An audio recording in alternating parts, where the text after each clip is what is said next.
താലപ്പൊലി ഘോഷയാത്രയെ വരവേറ്റ് മസ്ജിദിന് മുന്നിൽ യുവാക്കൾ സ്നേഹവിരുന്നൊരുക്കി. കൊട്ടുകാട് കൂട്ടായ്മയാണ് കൊട്ടുകാട് ജുമാ മസ്ജിദിന് മുന്നിൽ സ്നേഹവിരുന്നൊരുക്കിയത്. ചവറ മുകുന്ദപുരം മാടനട ക്ഷേത്രത്തിലെ സപ്താഹയജ്ഞത്തിന് സമാപനം കുറിച്ച് നടത്തിയ താലപ്പൊലി ഘോഷയാത്രയെ വരവേറ്റാണ് സ്നേഹവിരുന്നൊരുക്കിയത്. മുകുന്ദപുരം മാടനട ക്ഷേത്രത്തിൽ നടന്നുവന്ന സപ്താഹയജ്ഞത്തിന് സമാപനം കുറിച്ച് നടത്തിയ താലപ്പൊലി ഘോഷയാത്രയ്ക്കാണ് കൊട്ടുകാട് ജുമാ മസ്ജിദിന് മുന്നിൽ കൊട്ടുകാട് കൂട്ടായ്മയുടെ നേതൃത്വത്തിൽ സ്നേഹവിരുന്നൊരുക്കിയത്.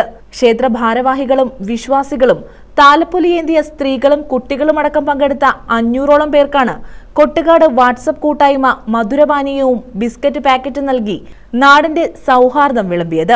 കൊട്ടുകാട് പള്ളിയിൽ നമസ്കാരം കഴിഞ്ഞിറങ്ങിയ വിശ്വാസികൾ താലപ്പൊലി ഘോഷയാത്രയെ സ്വീകരിക്കുകയായിരുന്നു.